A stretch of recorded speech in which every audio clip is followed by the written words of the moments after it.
Sa isang maliit na baryo na napapalibutan ng palayan, niyugan at masukal na gubat, naninirahan si Calando, isang magsasakang halos ikamatay ang araw-araw na pagpupunyagi upang may maipakain sa kaniyang pamilya. Siya'y balingkinitan, nangingitim sa araw, at magaspang ang mga palad na tanda ng walang tigil na pagtatrabaho sa lupa. Wala siyang sariling bukid. Inuupahan lamang niya ang isang pirasong lupa na sakop ng malaking hasyenda ng mga Don. Ang kanyang tanim na palay ay madalas maubos ng peste, ulan, at minsan ay mga hayop ng kapitbahay. Kapag anihan na, halos wala siyang naiuuwing bigas sapagkat kalahati ay napupunta sa may-ari ng lupa at ang natitira ay kinakapos pa rin. Ang masaklap, hindi lamang kahirapan ang pasan ni Calando, kundi pati ang pangungutya at panlalait ng karamihan sa baryo. "Mahina ka talaga, Lando," wika ng isang kapitbahay habang sila'y nagkakatipon sa tindahan. "Kung ganyan ka na lang palagi, gutom lang ang aabutin ng pamilya mo." "Tingnan mo si Kapedro," sabat ng isa. "Pareho naman kayong nagbubungkal. Pero bakit siya ay nakapagpapatayo na ng bahay, samantalang ikaw ay barong-barong pa rin ang tinitirhan?" Hindi na lamang kumikibo si Calando. Pinipili niyang tiisin ang lahat sapagkat alam niyang kung sasagot siya, lalo lamang siyang pagtatawanan. Ngunit sa likod ng kaniyang katahimikan, dumadagan sa dibdib niya ang bigat ng mga salitang parang sibat na tumatarak sa kaniyang puso. Gabi-gabi, habang nakahiga sa banig kasama ang asawa niyang si Aling Rosa at 3 anak, lagi niyang iniisip kung paano sila makakaraos. Ngunit ang tanging pananalig niya ay ang kaniyang sipag at ang paniniwala na hindi siya pababayaan ng Diyos. Isang araw, matapos siyang mapagalitan na naman ng katiwala ng hasyenda dahil sa kulang na ani, nagpasya siyang maglakad-lakad sa paligid ng baryo upang mapawi ang bigat ng kalooban. Napadpad siya sa isang masukal na bahagi ng kanilang lupain, isang sagingang hindi halos pinapansin ng iba. Tahimik ang lugar, malamig ang simoy ng hangin, at tila ba may kakaibang aliw na dumadaloy sa kaniyang dibdib. Habang nakaupo siya sa lilim ng punong saging, napapikit siya at bumulong. "Kung mayroong nilalang na nakikinig sa akin, sana tulungan ninyo ako. Wala na akong mahihinga ng awa." Hindi niya alam na sa mismong sagingang iyon, may naninirahang isang nilalang, isang mabuting duwende na matagal nang nagmamasid sa kanya. Ang duwending ito, na nagngangalang Ambo, ay kilala sa pagiging maawain sa mga taong marangalang puso. Mula sa ilalim ng isang punong saging, sumilip ang maliit na nilalang. Siya'y kasing laki lamang ng isang bata, may mahabang balbas, at nakasuot ng berdeng kasuotan.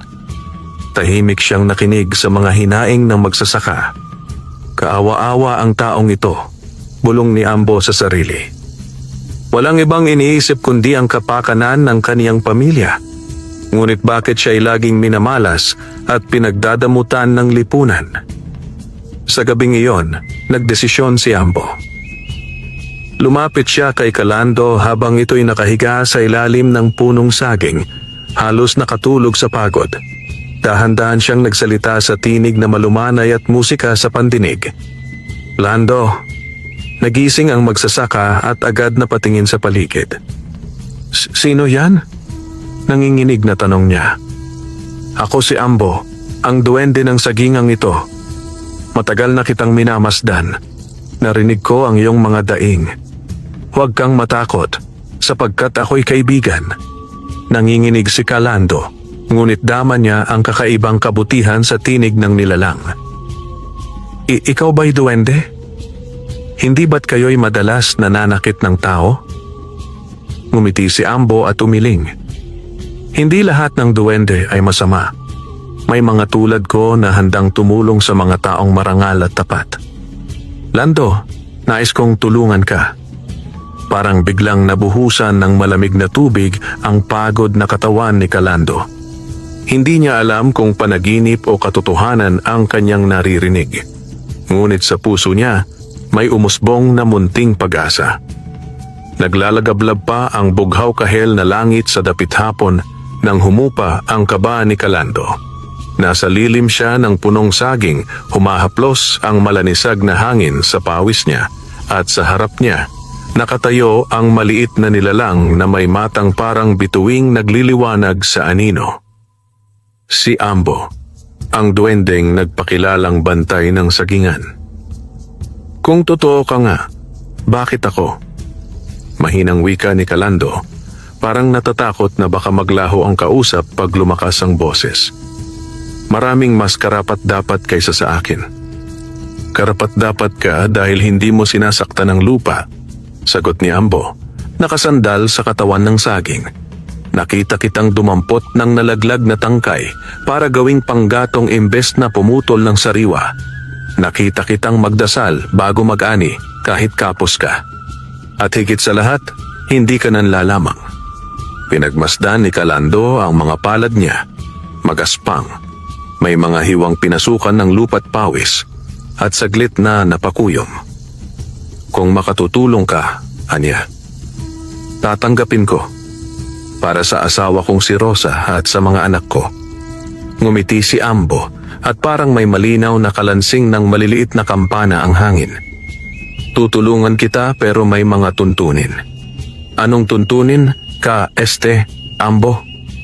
Tawagin mo lang akong Ambo. Natawa ang duwende. At makinig. Una, igagalang mo ang sagingan. Walang puputulin ng walang paalam. Ang bawat dahon at bulaklak ay may ginagampan ng buhay. Ikalawa, walang pagyayabang. Ang biyaya ay naglalaho sa bibig na maingay. Ikatlo, huwag kang sasakim. Ibahagi mo ang ani sa mga gutom bago sa mga mapagmataas. At panghuli, huwag kang mananakit ng kapwa kahit pa sinaktan ka.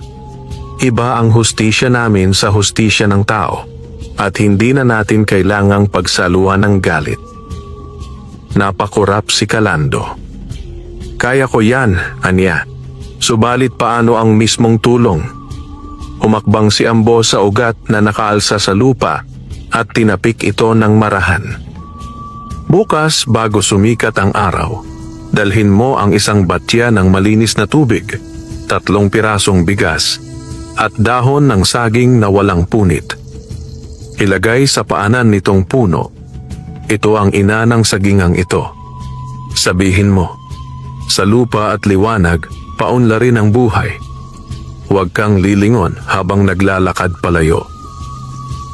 Parang alay? Parang panata. Tugon ni Ambo, seryoso ang tinig. At simula bukas, magtanim ka ng luya sa pagitan ng mga puno at lagyan ng durog na balat ng saging ang may sakit na dahon. 2 dakok ng abo mula sa kusina ang ibudbod sa paligid tuwing gabi ng kabilugan. Abong kusina? Hindi ba nakakasama yon? Sa inyo basura, sa amin gamot, kumindat si Ambo. At huwag mong kalimutan, ang puso ng saging, huwag putulin hanggat hindi ito kusa nagbubukas. May ibinubulong ang bulaklak sa mga bubuyog na hindi maririnig ng tao. Tumango si Calando, parang unti-unting natutuhog ang mga piraso ng pag-asa sa loob niya. Gagawin ko. Isa pa, dagdag ni Ambo, sabay abot ng tila mumunting buto na kumikislap sa palad. Kulay ginto ang gilid, ngunit parang pinong buhangin sa gitna. Ihalo mo ito sa unang patubig na gagawin mo. Hindi ito ginto. Huwag mong ibebenta. Agad nitong babala. Ito ang alikabok mula sa ugat ng isang punong kinalimutan sa bundok. Matanda at mapagkawanggawa. Salamat. Halos pabulong ang tinig ni Calando. Hindi ko alam kung paano ko mababayaran ito. Hindi utang ang kabutihan, Lando, sagot ng duwende. Binibitbit lang yan hanggang kayang ibitbit at kapag hindi mo na kaya, ipapasa mo sa iba. At sa huling paghampas ng hangin, parang natunaw sa dapit hapon si Ambo, iniwan si Calando na mag-isa sa pagitan ng mga anino ng dahon at kislap ng mga alitap-tap. Kinabukasan, bago pa lumitaw ang unang sinag, tumayo ng tahimik si Calando mula sa panig. Nakahandusay sa tabi niya sina Rosa at ang 3 bata, si Pilo, Lira at Nene, mahimbing at payapa. Mga pisngi nilang namumutla sa kapos na gatas at kaning bahaw. Hinaplos niya ang buhok ni Rosa at sa pusod ng dibdib niya'y sumibol ang panibagong tapang. Dinala niya ang batyang pinuno ng tubig sa bukal kagabi. 3 butil ng bigas na itinitira dapat sa sinaing ngayong umaga at isang malapad na dahon ng saging na kinuha niya nang may paghingi ng paumanhin. Naglakad siya tungo sa sagingan. Madilim pa, ngunit kilala ng mga paang sanay sa pilapil ang bawat lawit at lubak. Sa paanan ng pinakatandang puno, iyong may pinakamatabang katawan at may lamat na parang lumang palad, maingat niyang inilagay ang dahon, ibinuhos ang tubig sa ibabaw at inhinalo ang 3 butil ng bigas. Sinambit niya. Malinaw ang bawat pantig kahit nanginginig ang tuhod sa lamig. Sa lupa at liwanag, paunlarin ang buhay. Humiwalay siya ng dahan-dahan. Nang mapatayo siya sa gilid, saglit siyang natuksong lumingon, subalit naalala ang bilin ni Ambo. Kaya't tinikom niya ang pag-uusisa at nagpasya. Magtataas na lang ng tanaw mamaya kapag sumikat na. Makalipas ang ilang sandali, naghukay siya ng maliliit na tudling sa pagitan ng mga puno at itinanim ang luya. Butil-butil na parang nakangising ngipin ng lupa. Ibinudbud niya ang abong itinabi kagabi. Dinala mula sa kalan ni Rosa at inihaplos ang durog na balat ng saging sa mga tuyong dahon. Ang alikabok na ibinigay ni Ambo, inihalo niya sa tubig patubig. Habang umaagos iyon sa paligid ng mga ugat, may naamoy siyang kakaiba. Amoy lupa matapos ang unang ulan, mabango, mabigat at parang tula.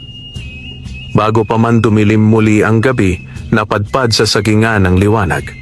At nang kumalat ang unang araw sa pagitan ng mga dahon, napalingon si Calando. Di niya napigilan. Napasinghap siya. Ang mga dahong kulubot kahapon ay tila kinis na ngayon.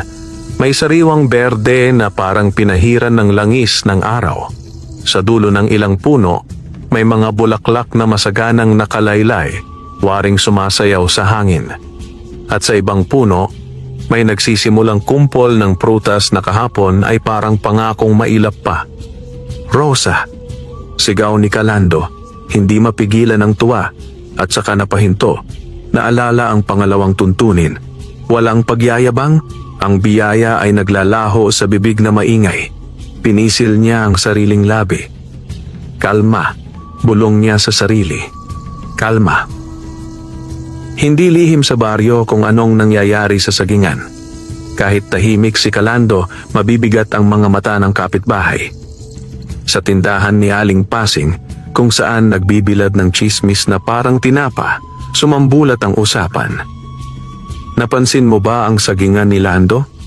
Tanong ni Camila habang pumipitas ng pako sa pader ng tindahan para sabitan ng gulang talong. Parang biglang umarangkada. Baka nagnakaw ng pataba sa bodega, sabat ni Kaoreng, sabay tungga ng kaping barako. O baka may pinuntahan sa mangkukulam. Umiling si Aling Pasing. Huwag kayong ganyan, maaaring masipag lang talaga. Napailing si Kapedro, ang pinakamasipag di umano sa baryo at pinakamaingay sa sariling sipag. Kung sipag lang, matagal nang yumaman yon. Hindi, may kalokohan yan. Baka nilalagyan ng asukal ang patubig, kaya dumami ang langgam at tinakot ang uod. Tukso niya, ngunit sa dulo ng tawa ay may pait. Sa kabilang banda, dumalas din ang pagdalaw ng katiwala ng hasyenda, si Tulio. Lalaking matikas ang tindig at mas matikas ang baston. Huwag kang masyadong humalakhak sa ani, Lando. Anito isang hapon, nakatitig sa mga kumpol na saging na nagbubuntis. Baka makalimot ka kung kaninong lupa ito. Hindi po ako makakalimot, sagot ni Calando, magalang. Nagpapasalamat po ako sa pagpayag ninyong gamitin ko ang bahagi ng bakuran. Hindi pagpayag, kundi upa, tugon ni Tulio, pinisil ang baston. At kapag mas maraming ani, mas maraming bahagi ang para sa amo. Kumirot ang bagang ni Kalando, ngunit naalala ang ika-4 na tuntunin. Huwag mananakit. Nakangiting tipid siyang tumango. Siyempre po. Pagkaalis ni Tulio, dumating si Ambo, sumisilip mula sa lukab ng ugat na parang maliit na kwarto. May mga matang hindi basta natutuwa sa biyaya. Paalala niya, malambot ang tinig. Huwag mong hayaang sirain ng takot ang tiyaga mo. Nasa tabi mo ako basta't susunod ka sa panata. Hindi lamang sa sagingan nagbago ang takbo ng kapalaran. Sa bahay kubo ni Kalando, napansin ni Rosa na ang dating mapait na balon, lagi kasing may latak at malabong lasa, ay biglang luminaw. Tuwing madaling araw, may tila lamig na parang galing sa talon at ang bata nilang si Nene na madalas sipunin ay napadalas ang halakhak. Si Pilo, ang panganay, ay nakakuha ng huling isda sa sapa kahit hapon na at si Lira na mahilig magsulat sa piraso ng karton, nakaisip ng awit tungkol sa hangin sa sagingan. May dahong naglalambitin, may pusong humihimbing. Sa lilim ng matandang puno, may lihim na pag-ibig sa hangin. Nako, ang ganda, sabi ni Rosa, pinakikinggan ng anak. Parang may sumasagot sa hangin. Sumagot nga ang hangin. Isang banayad na ugong na kung pakikinggan ng mabuti, parang may maliliit na tinig na umaawit. Si Lira ang unang napasilip sa bintana at tumakbo palabas. Tatay! Ang sagingan po, para pong may piyesta.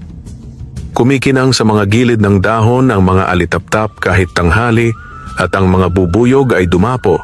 Disiplina ang galaw na parang sinanay na banda. Masaya sila kapag may batang nag-aawit. Bulong ni Ambo mula sa poste ng balkonahe, nakaupo sa dulong sinag ng araw na parang bangkong salamin. Huwag kayong matakot. Kapag masaya ang maliliit, luluwag ang mundo ng malalaki. Salamat, Ambo, sabi ni Rosa, bahagyang yumuko. Kung sino ka man, pinagpapasalamat kita. Hindi ako kung sino, ako si Ambo. Natatawang tugon nito. At kayo ang dahilan ng saya ko ngayon. Ngunit kailanman, kung may umaahon, may kamay na sumusubok, humila pababa. Isang gabing walang buwan, nagsuot ng itim si Kapedro at 2 kasabwat. Bitbit nila ang sako at gulok, dahan-dahang pumasok sa sagingan. Kung may himala rito, susubukan natin, bulong niya. Putulin natin ang puso ng punong pinakamatanda. Tingnan nating magdala ba talaga ng swerte. Nasilayan ni Ambo ang mga anino mula sa malayo. Agad siyang lumubog sa ugat at tumawag sa mga bantay, mga kulisap na marurunong sa liwanag at mga butiki sa pader ng gabi. Gising! Sigaw niya sa wikang hindi tao at nagliyab ang paligid sa dumaraming alitaptap. Ngunit naroon na ang 3 lalaking may matalim na ngiti. Sa bahay, nagising si Kalando. Hindi niya alam kung bakit. Parang may tumawag sa pangalan niya sa pagitan ng panaginip at paghinga. Bumangon siya, kinuha ang lumang lampara at nagmadali patungong sagingan.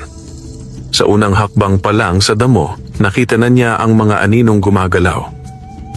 Sino yan? Sigaw niya, nanginginig ang boses, ngunit matatag ang paang sumusulong. Nakurunahan, bulong ng isa, si Lando. Bilisan, utos ni Kapedro. Putulin mo. Umigkas ang gulok, pumaimbulog sa hangin at muntik nang tumama sa puso ng pinakatandang puno, ngunit biglang pumalpak, parang tinapik ng di nakikitang kamay. Napahiyaw ang may hawak ng gulok at ang bakal ay tumapatak sa lupa na tila naging goma. Ano yon? Nanginginig na tanong niya, kinapa ang kamay na parang napulikat. Sumirit ang liwanag ng mga alitaptap, nagkabuhol-buhol sa ere at naging singkaw na sinulid ng liwanag sa paligid ng 3. Huwag! Mahinahong tinig ni Ambo. Spring na malamig at malinaw, tumagos sa mga gintong sinulid. Hindi sa inyo ang puno. Ang gumagalang ay binibigyan. Ang umaagaw ay pinarurusahan. Duwende. Usal ni Kapedro. at kumaripas siyang tatakbo sana palabas. Ngunit sa kanyang palibot, ang damo ay tila humaba, yumapos sa kanyang paa. Hindi ito tali, hindi ito bitag. Damo lang, ngunit mabigat na parang utang. Dumating si Calando, hingal at nakataas ang lampara. Tila naglalaro ang ilaw sa kanyang mukha. Takot, galit, awa.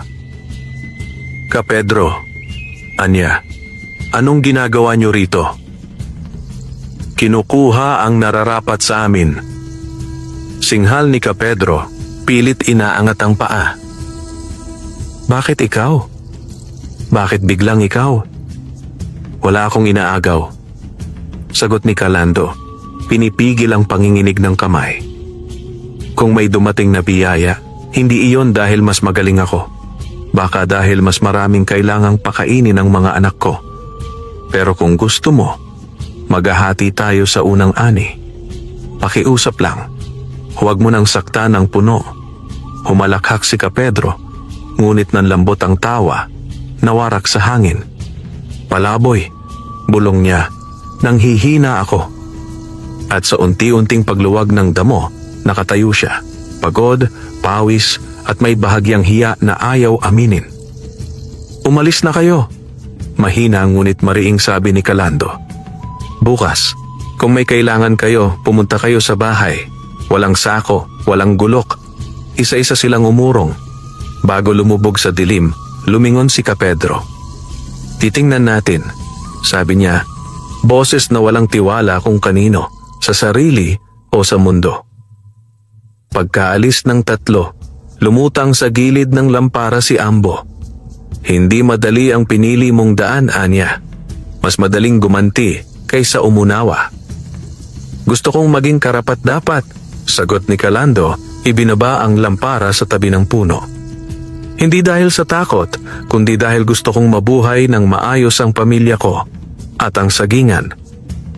Kung gayon, sabay turo ni Ambo sa puso ng puno, "May kailangan kang malaman.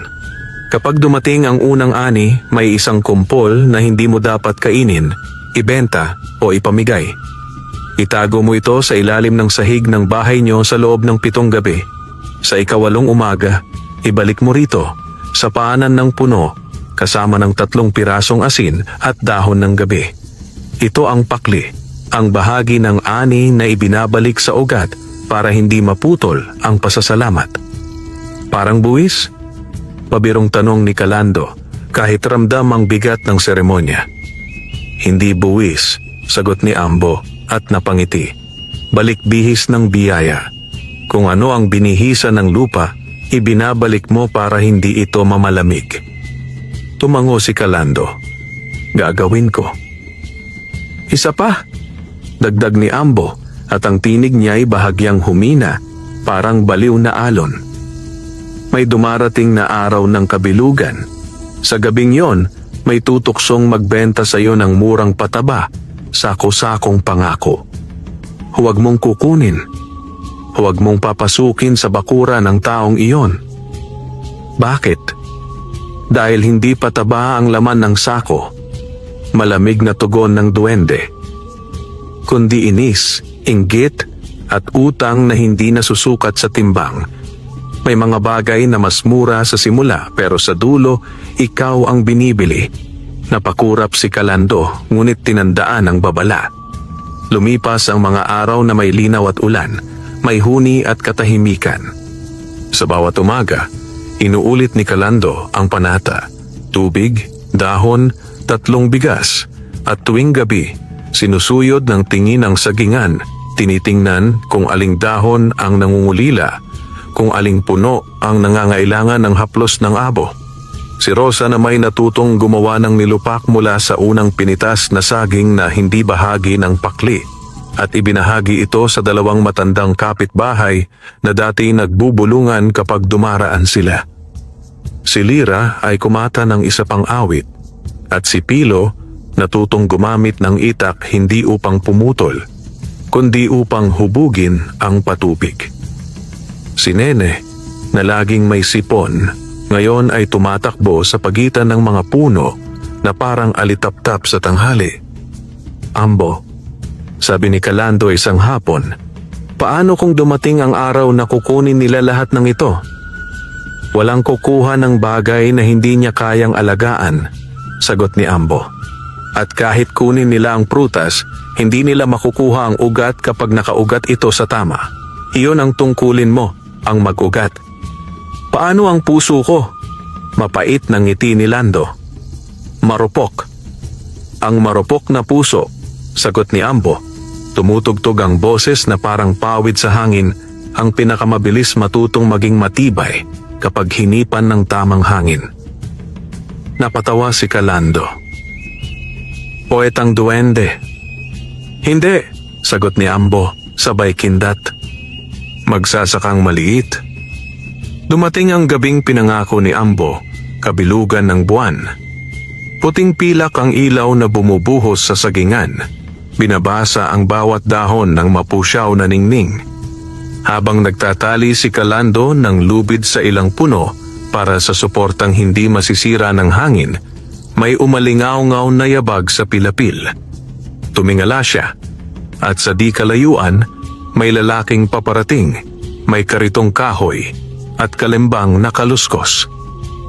Nakalawit sa gilid ang 3 sako, puti, bago, malinis. "Magandang gabi," sigaw ng lalaki, ngiting maputi ngunit malamig ang sinag sa mata. "Ako si Mando. May dala akong patabang espesyal. Mura na, garantisadong lalo pang sasagana ang ani mo." Hinipan ng hangin ang alinggaw-ngaw ng babala ni Ambo sa tainga ni Calando. "Huwag mong kukunin. Huwag mong papasukin sa bakuran ng taong iyon." "Pasensya na," sagot ni Calando. Pinigil ang sarili na lumapit. "Hindi ko po kailangan." "Libre ang unang sako," tukso ni Mando. "Subukan mo muna. Kapag gumanda ang ani, saka mo ako bayaran. Pag hindi, kalimutan mo na ako." Mas lalo na. Marahan ngunit mariin ang sagot ni Calando. "Pasensya na." Nagbago ang ngiti ni Mando. Naalis ang kinis, lumitaw ang asar. "Ano bang alam mo sa pataba? Tila yata may nagpapakain sa iyo ng kapal ng muka." "Kung ganoon po ang tingin ninyo, mas lalong hindi ko dapat tanggapin," tugon ni Calando. "Magandang gabi." Sandaling matahimik si Mando, saka marahang tumawa. Hindi masaya, kundi parang nagtatanda. "Sige, aniya. Magkikita rin tayong muli." Iginulong niya ang kariton palayo, at sa dilim kung saan nabubura ang pilapil, para bang nawala ito nang wala ni kaluskos.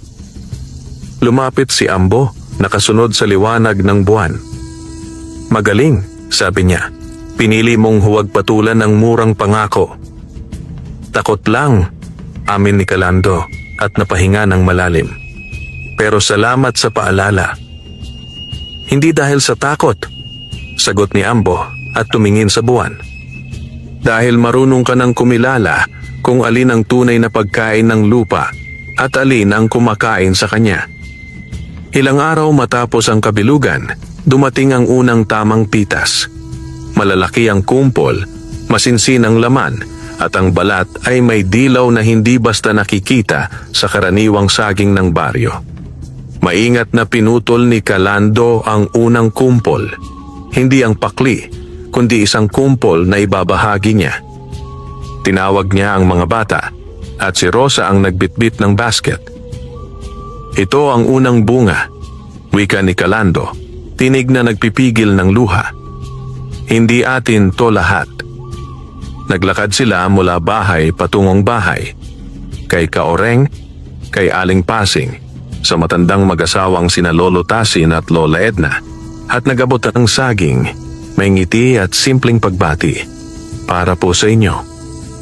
May ilan na natulala, may ilan na nalusaw ang dating matigas na tingin.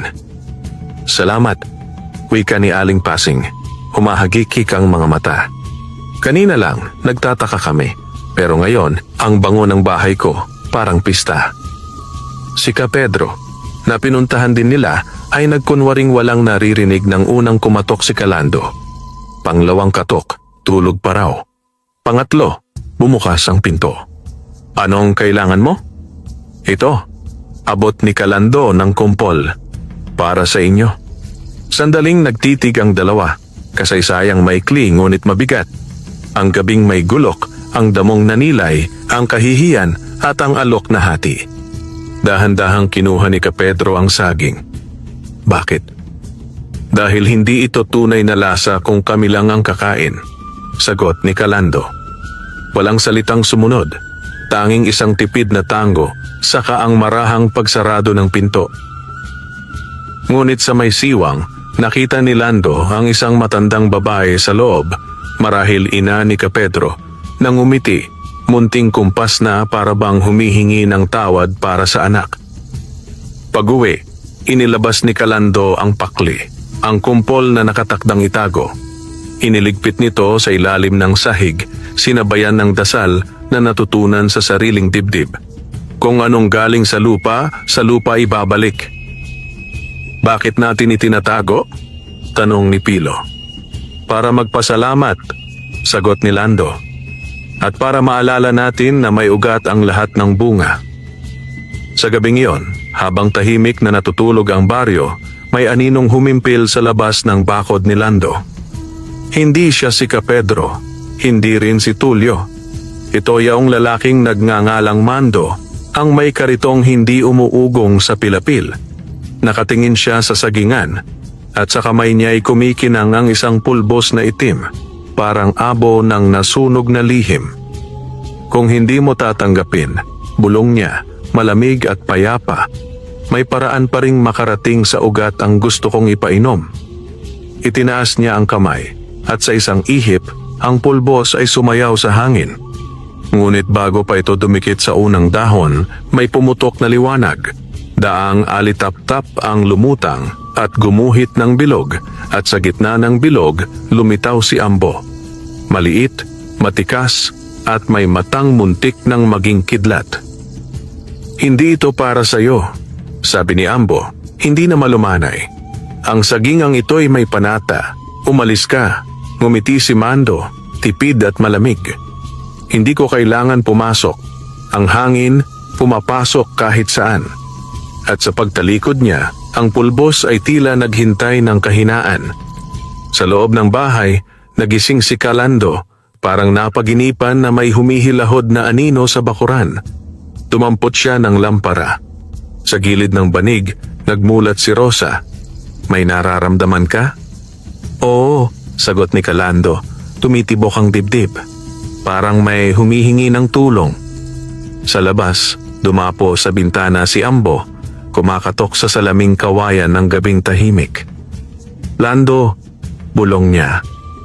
Kailangan natin ng apoy, tubig at awit. May darating na pagsubok sa ugat, hindi sa dahon.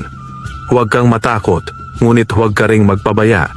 Hinawakan ni Calando ang lampara. Tumingin sa sagingan na tila dagat ng madilim na dahon. Kung ganoon, sabi niya, mahina ngunit buo. Handa ako. Madaling araw, bago pa man bumangon ang araw sa silangan, nagising si Calando. Mabigat ang kanyang pakiramdam, parang may nakadagan sa dibdib. Umupo siya sa banig, kinuha ang lampara at sumilip sa bintana. Tahimik ang baryo, tanging huni ng kuliglig at ihip ng hangin ang maririnig. Ngunit sa di kalayuan, sa may sagingan, tila may manipis na ulap na umiikot-ikot. Agad siyang bumangon. Rosa, mahinang tawag niya sa asawa. Magpahinga ka lang. Titingnan ko lang ang sagingan. Dinala niya ang lampara at lumakad palayo ng bahay. Habang papalapit, napansin niya ang kakaibang amoy. Hindi amoy ng lupa o damo, kundi amoy ng nasusunog na kahoy na may halong asupre. Lalo siyang kinabahan. Pagdating niya sa pinakatandang puno ng saging, napansin niya ang ilang dahon na tila naglalagas kahit hindi pa panahon. May kulay abo sa mga gilid ng dahon, parang nadaplisan ng apoy. at sa lupa nagkalat ang itim na pulbos. Diyos ko, bulong niya. Ano to? Biglang lumitaw si Ambo mula sa ugat ng puno. Namumutla ang munting mukha ng duwende at ang kanyang mga matay kumikislap ng bughaw. Lando, sabi nito, dumating na ang sinasabi ko. Ang pulbos na ito'y hindi ordinaryo. Ito'y lasong hangin, ginawa para patayin ang ugat ng buhay. Napakapit si Calando sa dibdib. Anong dapat kong gawin? Hindi ko kayang mawala ang sagingan. Ito na lang ang pag-asa namin. Huminga ng malalim si Ambo, saka nagsalita. Kailangan natin ng 3 bagay. Apoy mula sa uling ng yungkalan, tubig na kinuha mula sa bukal bago sumikat ang araw, at awit ng isang bata na dalisay ang puso. Kapag nagsama-sama ang 3, malilinis ang lupa. Tumango si Calando at dali-daling tumakbo pa uwi. Sa kanilang maliit na kusina, agad niyang kinuha ang uling mula sa pugon na ginamit kagabi. Dinala niya iyon sa isang bayong. Pagkatapos, pumunta siya sa bukal sa dulo ng baryo. Malamig at malinaw ang tubig na sumasalok mula sa bato. Sinandok niya ito sa isang palanggana. Pagbalik sa bahay, nakita niyang gising na si Lira, ang pangalawa niyang anak na mahilig umawit. Tatay, sabi ng bata, saan ka galing? Bakit may dala kang tubig at uling? Lumuhod si Calando sa harap ng anak. Anak, may hihilingin ako. Kailangan kong umawit ka habang nililinis natin ang sagingan. Huwag kang matakot. Ang boses mo ang magpapalaya sa sumpa. Nanlaki ang mata ni Lira. Ako, tay? Pero baka hindi sapat ang boses ko? Hinaplos ni Lando ang buhok ng anak. Sapat na ang puso mo. At alam kong malinis ito. Magkakasama silang bumalik sa sagingan. Si Calando, si Rosa na nagpilit sumama, at ang 3 bata. Sa paanan ng puno, naghanda sila. Ngayon, Lando, wika ni Ambo, ibudbud mo ang uling sa paligid ng ugat. Sinunod niya, at ang uling ay tila kumikislap sa ilalim ng buwan, kahit wala namang apoy. Ngayon naman, buhusan ng tubig mula sa bukal. Binuhos ni Lando ang malamig na tubig. Nang tumama ito sa lupa, umusok ang paligid at lumitaw ang amoy ng nasusunog na damo. Ngayon, Lira, sabi ni Ambo, awitin mo ang kantang binuo mo dati, ang tungkol sa hangin at mga dahon. Kumakabog ang dibdib ng bata, ngunit naglakas loob. Dahan-dahan niyang inawit. May dahong naglalambitin, may pusong humihimbing. Sa lilim ng matandang puno, may lihim na pag-ibig sa hangin.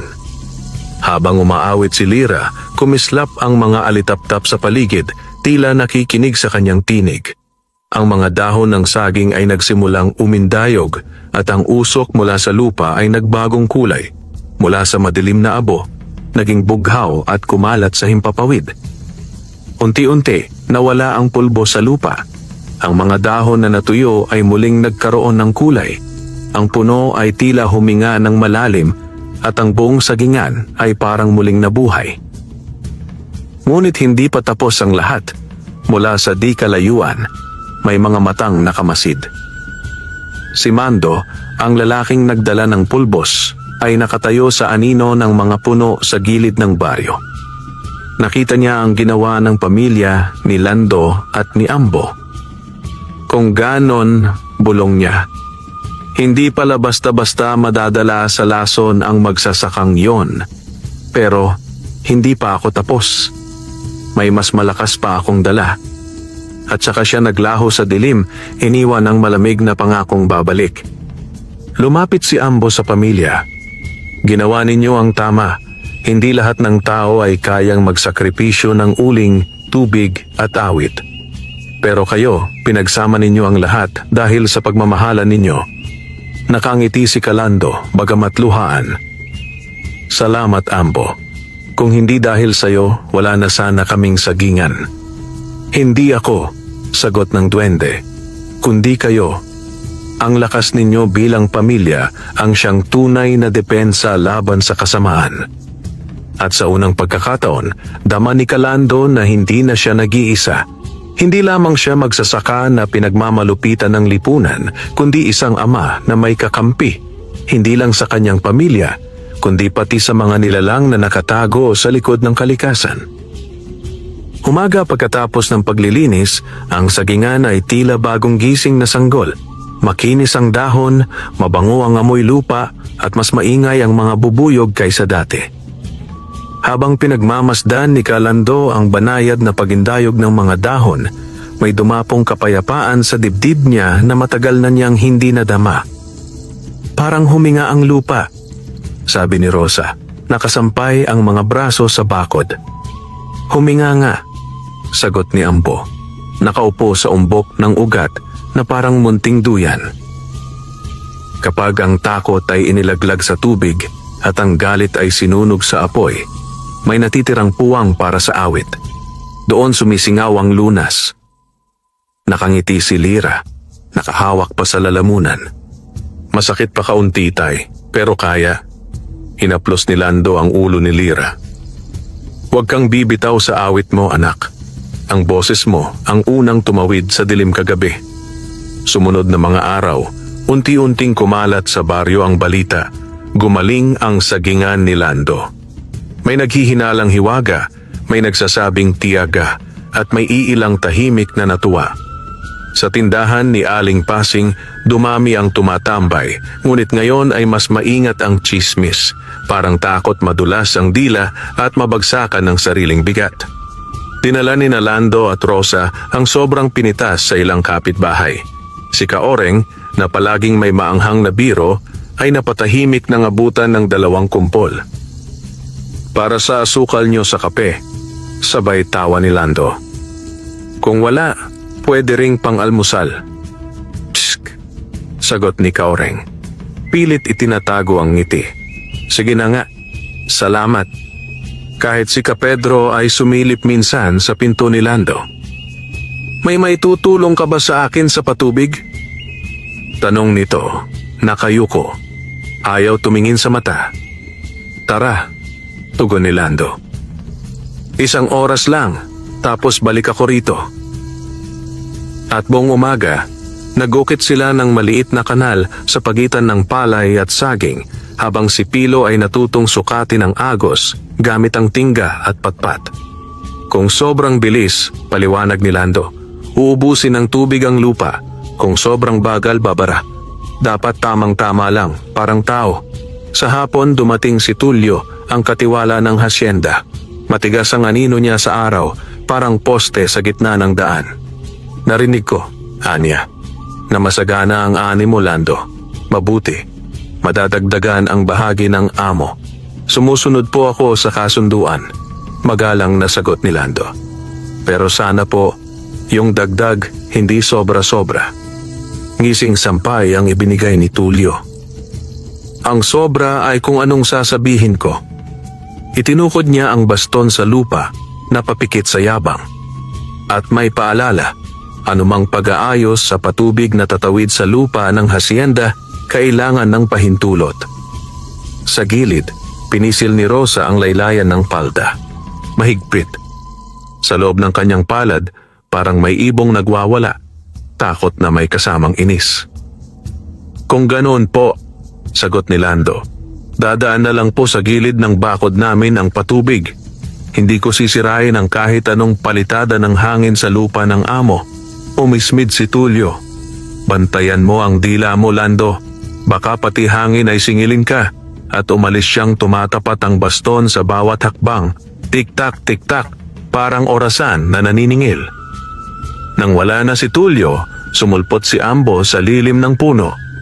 May bantay ang inggit at may singil ang takot, anya. Kaya magtatayo tayo ng bakod na hindi sa kahoy at kawayan. Anong klasing bakod? Tanong ni Lando. Bakod na buhay, tugon ni Ambo. Halaman sa paligid, kakawate, madre de cacao, tanglad, at luya. Hahadlangan nila ang peste at pagsalakay ng hangin at hihigupin ang pait sa lupa. Parang kapitbahay na mabait, Singit ni Rosa, may saklolong ngiti. Sa tulong ni Ambo, nagtayo sila ng compost pit sa dulo ng sagingan. Hukay na nilagyan ng tuyong dahon, balat ng saging, abo mula sa kusina at kaunting putik. Ang amoy nito'y hindi mabango, hindi rin mabaho. Parang pagod na magbabalik sa sigla. Bakit kailangang pagtagpi-tagpiin ang mga natira? Tanong ni Nene, nakasulyap sa hukay na parang mahiyaing bituin. Dahil ang mga natira ang naglalaman ng lihim ng bukas, paliwanag ni Ambo. Kapag natuto kang magbalik, hindi ka mauubusan. Si Pilo naman ay binigyan ni Lando ng gawain. Bantayan mo ang tubig. Gawa ka ng marka sa poste kung hanggang saan ang abot tuwing umuulan. Para saan? Para alam natin kung saan magtatanim pa at saan naman magpapahinga. Si Lira, sa bawat hapon, ay umaawit muli sa gilid ng sagingan, hindi para sa ritual, kundi bilang pasasalamat. Tuwing matatapos ang isang awit, may dumarating na mga kulisap na di niya kilala. Maliliit, mapuputi, at parang mga titik na pumipirmi sa dahon. Mga kaibigan, sabi ni Ambo, bantay din yan. Kapag masaya ang tono, mas matibay ang tanod. Habang kumikintab ang mga dahon, may kumatok sa bahay ni Nalando, isang matandang babae na nakayuko, may dalang bayong ng kamote. Ako si Luisa, pakilala niya. Ina ni Pedro. Oh? Pasok po kayo. Gulat ni Rosa, agad na umusog para magpaanyaya. Ito, abot ni Aling Luisa ng kamote, kapalit ng saging na ibinigay niyo. Alam kong hindi pa nababayaran ang ginawa ng anak ko nung gabing yon, pero sana makabawas. Hindi na napigilan ni Lando ang kagyat na pagiling. Wala pong dapat bayaran. Tapos na yon, tumulo ang luha ni Aling Luisa. Salamat, Anya. Matagal ko nang hindi nakakita ng ganting. Hindi palo, hindi mura, kundi kabutihan. Hindi namin alam kung kabutihan ba yon, sagot ni Rosa. Pero alam naming mas mabigat ang galit. Mahina ang kalaban ng pasensya. Bulong ni Ambo mula sa bintana. Bahagyang nagtago nang makita ang bisita, ngunit hindi napigilang ngumiti. Mula noon, paminsan-minsan ay dumadalaw si Aling Luisa. Nagdadala ng kung anong mayroon sa bakuran nila. Talbos ng kamote, ilang sili, at minsan, ang pinakaimportanteng dala niya, balita. May kalakalan daw ang katiwalat isang lalaking di taga rito, bulong niya isang hapon. Narinig kong tinatawag siyang Mando. Sila raw ay may pinagkakasunduan tungkol sa pataba at kung di raw bibili ang magsasaka, may paraan silang mapapansin ng lupa. Nagkatinginan sina Lando at Rosa. Namilog ang mata ni Ambo, tila may bunong hininga na hinigop ng ugat. Hindi lupa ang pinapansin nila, mariing bulong ng duwende. Ugat. Isang hapon, nang ang ulap ay nagdidilim na parang nagbibilang ng sama ng loob, tumakbo si Nene sa gitna ng sagingan. Habol ang paru-parong puti. Huwag kang lalayo, sigaw ni Rosa, ngunit dumagundong ang hangin. Malakas, marahas, biglang sumalakay. May punong saging na bagong bunga ang nag-ugoy ng lampas sa kaya nito. Lando! Sigaw ni Rosa. Mabilis na kumilos ang ama. Tumalon, niyakap ang batang si Nene at gumulong palayo. Sa mismong sandaling iyon, bumagsak ang malaking dahon at tangkay. Dumagundong sa lupa na parang nabasag na palayok. Namilipit si Lando sa tama sa balikat, ngunit mahigpit ang pagkakayakap niya sa anak. Umiiyak si Nene, ngunit buhay at ligtas. Nasaktan ka, ani Rosa, nanginginig. Kaunti lang, sagot ni Lando. Kumikirot ang balikat ngunit pinilit tumayo. Ayos lang anak. Dumapo si Ambo sa pinutol na tangkay. Hinaplos ang hiwa. Hindi ito simpleng hangin. Anya, nakapikit. Parang nakikinig sa diwang lumulusot sa himaymay. May bigat itong hindi galing sa ulap. May galaw na parang kamay. Si Mando? Singhal ni Rosa. Di mapigilan ang puot. Hindi siya mag-isa kung sakali, sagot ni Ambo. May amo ang amo nyo. At may lihim ang lihim nila. Nagpatawag si Lando ng kapitbahay para itayo ang support stake. Poste na tatangan sa mga puno kapag umuugong ang hangin. Dumating si Kapedro, may dalang lubid at pako. Wala nang maraming salita. Nagtulungan sila. Habang itinatali ang mga buhol, tinuruan ni Lando si Pilo, buhol na marunong sumunod, mahigpit kapag hinihila, maluwag kapag pinapalaya. May buhol bang ganon? Meron, sabay ngiti ni Lando. Tulad ng tao dapat. Kinagabihan, habang nakaupo sila sa may hagdan ng kubo, nagsalita si Ambo. May kwento akong minana, talinghaga ng ugat. Tahimik ang mga bata, kahit ang kuliglig ay parang nakikinig. May 2 puno, simula ni Ambo, magkatabi sa lupa. Ang una, mabilis lumaki, tuwid ang katawan, mataas, at laging nauuna sumalo sa araw. Ang ikalawa, mabagal, paikot ang paglaki, at laging naglalagay ng bagong ugat sa ibaba. Dumating ang unang bagyo. Ang unang puno, marikit at mataas, ay unang nahagip at nabali. Ang ikalawa, na mababa at maraming ugat, ay yumuko, ngunit hindi nabunot. Nang sumunod na araw, wala na ang lilim ng una, ngunit ang ikalawa, nagpatuloy. At ang mga ibon ay lumipat dito, naglagay ng pugad, kumanta.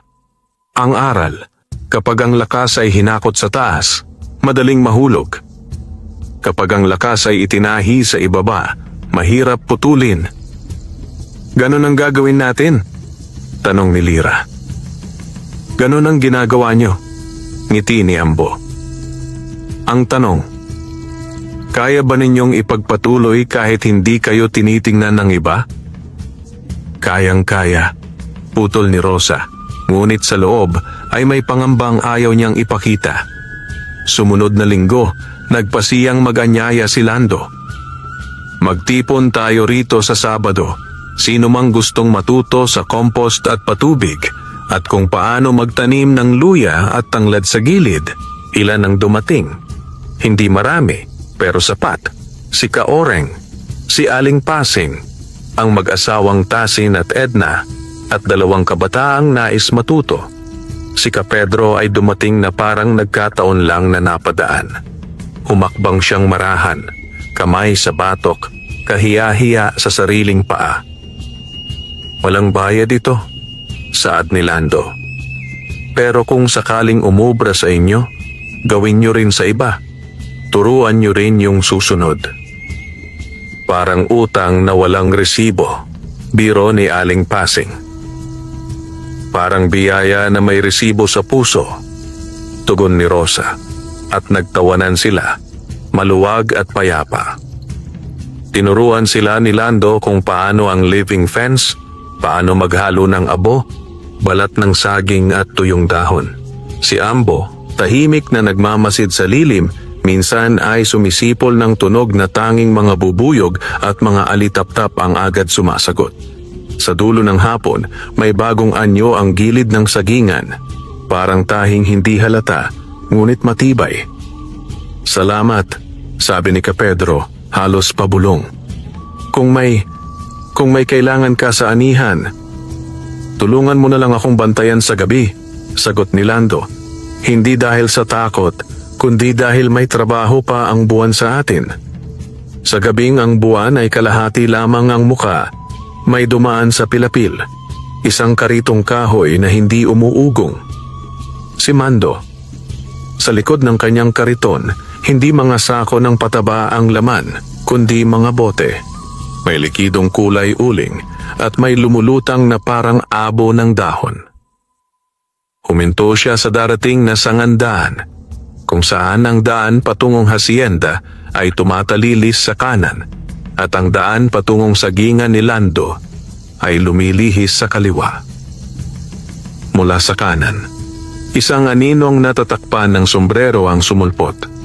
Hindi nakita ni Mando ang muka. Sapat na ang boses. Walang silbi ang pulbos mo kung may duwende. Malamig na sabi. May paraan pa, sagot ni Mando. Ang ugat ay pwedeng akitin, hindi lang lasunin. Tinaas niya ang isang bote. Isang patak lang nito, maiinip ang lupa sa sarili at siya na ang lalayo sa mga puno. Mag-iingat, saad ng tinig. Ang mga ganyang patak ay humihingi ng kapalit. Baka ikaw ang maging ugat na aalis. Sandaling natahimik si Mando, ngunit ang ngiti niyang maputla ay hindi nawala. Ang kapalit ay kapalit, basta makuha ko ang kailangan ko. Hindi ikaw ang may kailangan, tugon ng tinig, saka bumalik sa dilim. Ang may kailangan ay ang amo, at ang amo ng amo. Hindi napigilan ni Mando ang panginginig ng daliri, ngunit tumuloy pa rin siya, sapo ang bote sa bulsa. Parang nakadama ng kapangyarihan na hindi niya lubos na uunawaan.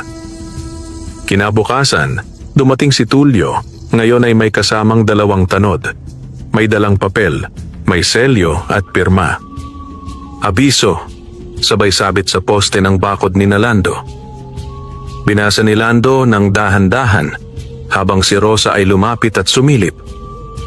Ipinababatid na ang bahaging kinatatayuan ng inyong kubo at sagingan ay sakop ng planong pagpapalawak ng hasyenda. Sa loob ng 30 araw, kayo ay inaasahang lisanin ang lugar upang bigyang daan ang bagong taniman at paglalagay ng kanal.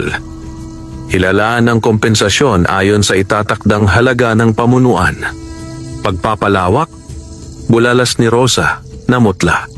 Saan tayo pupunta? Napakuyom ng kamao si Lando, ngunit naalala ang ika-4 na tuntunin ni Ambo. Huwag mananakit. Ano pong ibig sabihin nito, Katulyo? Marahan ngunit buo ang tanong niya. May kasunduan tayo sa upa. Hindi pa tapos ang panahon. Binago ang kasunduan. Sagot ni Tulio, nilalaro ang baston. At ang binago, sinusunod.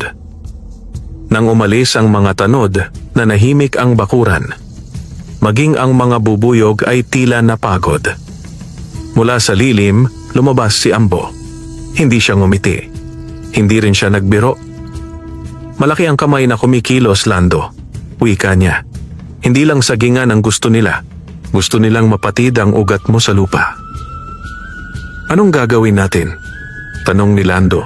Ramdam ang bigat na muling sumampa sa dibdib. Tatanim tayo, sagot ni Ambo. Ngayon? Ngayon, tugon ng duwende. Kapag may banta na putulin ng ugat, doon tayo lalong mag-uugat. Iyon mismong hapon, nagtipon sa bakuran ni Lando ang iilang dumalo sa nakaraang pagtuturo. Kaoreng, Aling Pasing, Lolo Tasin at Lola Edna at si Kapedro. Ayaw pa ng karamihan makialam, takot sa selyo at pirma, ngunit sapat na ang iilang kamay para magsimula. Narito ang abiso, wika ni Lando, itinaas ang papel. Hindi ko alam kung paano matatapos ang araw na to, pero alam kong hindi matatapos ang ugat sa isang salita lang. Hihingi ako ng tulong, hindi para makipag-away, kundi para magtanim ng mas marami, mas mabilis, mas malalim. Tutulungan ka namin, sabi ni Aling Pasing, inilapag ang bitbit na gulok. Hindi man kami malakas, marunong kaming magbahagi ng lakas. Babantayan ko ang gabi, dagdag ni Kapedro. At kung may dumating na karitong walang ugong, sisingilin natin ang kanta. Ngumiti siya kay Lira na napatawa rin. Magpapahiram kami ng lubid, sabi ni Tasin at Edna, sabay sabit ng roll ng lubid sa poste. At ng panalangin, iyon ang laging may sobra sa amin. Si Rosa ang nagtala ng gawain. Sino ang maghuhukay ng bagong kanal na hindi lalagpas sa hangganan? Sino ang maglalagay ng living fence? Sino ang magtitimpla ng abono mula sa compost? Si Pilo ang naging tagasukat ng ulan at si Lira ang tagapag-awit sa hapon. Si Nene opsyal na tagahanap ng paru-paro dahil sabi ni Ambo, kapag dumami ang paru-paro, ibig sabihin may nalilikhang bago ang lupa. Paglubog ng araw, may bagong hugis ang paligid. Masusing mga tudling, mga palamuting tanglad na tila tansong sibat at mahahabang pisi ng pag-asa na itinuhog sa mga patpat. Pagod ang lahat, ngunit ang pagod ay parang bigas sa palanggana, handa ng hugasan para sa susunod na sinaing. Sa pinakahuling sandali ng takip silim, habang pinapawi ni Lando ang pawis sa noo, may malamlam na kislap sa malayo, parang kidlat na ayaw magtapos. Si Mando, sa tabing sapa, maingat na ibinaba ang isang patak mula sa kanyang bote sa tubig. Ang patak ay lumubog na parang munting bituin na naligaw. Kumislot ang agos at sa sinag ng buwan may hugis na sandaling nabuo, ugat na kumakawala sa sarili, naghahanap ng lilipatan. Ambo, bulong ni Lando, biglang kinilabutan ng walang malinaw na dahilan. Alam ko, sagot ng duwende, titig sa ilog, naniningkit ang mga mata. May parating na bagay na magpapagalaw sa lupa. Baha? Hindi tubig lang, tugon ni Ambo. Pagsubok. At sa hangin parang may narinig silang kaluskos ng pahina. Hindi mula sa papel ng abiso, kundi mula sa aklat ng mga araw na sinusulat nila ngayon. Pahinang magtatanong kung hanggang saan kayang umabot ang ugat ng isang magsasakang matagal nang minamaliit at ng isang pamilyang natutong umawit sa gitna ng dilim. Gabi ng kabilugan, malakas ang agos ng sapa. Nakaupo si Kalando sa may gilid ng bintana, hawak ang lumang lampara. Hindi siya mapakali. Sa puso niya ay may kumakabog na hindi kayang patahimikin ng malamig na hangin. Lando, tawag ni Rosa mula sa banig.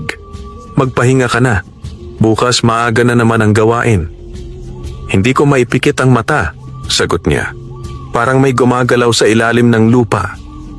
Nagsalubong ang tingin nila ni Ambo na nakaupo sa may poste ng bahay, halos hindi napapansin. Hindi ka nagkakamali, Lando. Wika ng duwende. Nararamdaman ko rin. May ugat na hindi galing sa puno, kundi galing sa sumpa.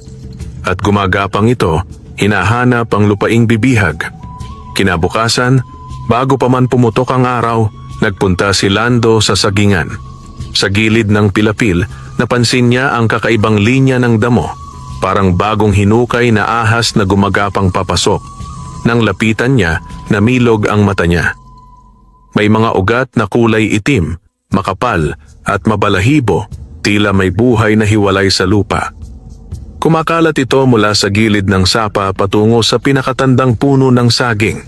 At sa bawat dampi nito, nalalanta ang damo at kumukulot ang mga dahon. Ambo! Sigaw ni Lando. Sumulpot agad ang duwende mula sa lilim ng puno. Pinakiramdaman niya ang lupa, sabay na pasinghap. Ito na nga, ang patak mula sa bote ni Mando. Ang tawag dito, ugat ng paglimos. Ugat ng paglimos? Tanong ni Rosa na sumunod kay Lando. Ito'y ugat na umaasa sa kasakiman. Hindi siya namumunga ng sarili, kundi ninanakaw ang sustansya ng ibang halaman. Kapag tuluyang nakapit sa puno, sisipsipin nito ang lahat hanggang mamatay ang saging. Agad silang kumilos. Hinukay ni Lando gamit ang asarol ang bahagi ng lupa kung saan dumaan ang itim na ugat. Subalit bawat hiwa ng asarol ay agad na nagdudulot ng pagdami nito. Parang pinutol na ahas na nagiging dalawa. Hindi uubra ang bakal, sigaw ni Ambo. Apoy ang kailangan, ngunit hindi apoy ng kahoy. Kailangan natin ang apoy ng katawan. Anong ibig mong sabihin? Tanong ni Rosa. Tulong ng tao, pawis, hininga at dasal. Magtulungan kayo. Ibuhos ang pawis sa lupa habang hinuhukay. Sabayan ng dasal at awit ng mga bata. Tumango si Lando, mabilis na nagpahid ng pawis sa noo at piniga ito sa hukay. Si Rosa ay lumuhod. Itinapat ang palad sa lupa at sabay nagdasal. Panginoon, iligtas mo ang ani at ang aming pamilya. Habang sina Pilo at Lira ay nagsimulang umawit, kung saan tumutubo ang ugat ng lupa, huwag hayaang sakmalin ng dilim ang bunga. Tubig, apoy at hangin, magkaisa bigyang lakas ang puno at dahon sa ligaya. Sa bawat himig, ang lupa ay kumikislap at ang mga ugat na itim ay napapatras. Ngunit hindi pa tapos ang lahat. Sa di kalayuan, sa ilalim ng punong mangga, nakatayo si Mando. Hawak niya ang isa pang bote, nangingislap ang mga mata sa galit. "Hindi niyo ako malalabanan!" sigaw niya. Binuksan niya ang bote at mula rito ay lumabas ang maitim na usok na nag-anyo ng isang anino. Malaki, baluktot at may mahahabang kamay na parang ugat din. "Ambo!" sigaw ni Lando. "Ano yon?" "Anino ng uhaw," sagot ng duwende. Nilalang na walang ginagawa kundi sumipsip ng buhay. Lumapit ang anino at bawat hakbang nito ay nagdudulot ng pagkatuyo ng lupa. Ang mga bubuyog ay nagliparan, ang mga alitaptap ay nagsipagtago. Ngunit hindi umurong ang pamilya ni Lando. Nakatayo silang magkakasama. Hawak ni Lando ang asarol, si Rosa ay may dalang batya ng tubig at ang mga batay patuloy na umaawit.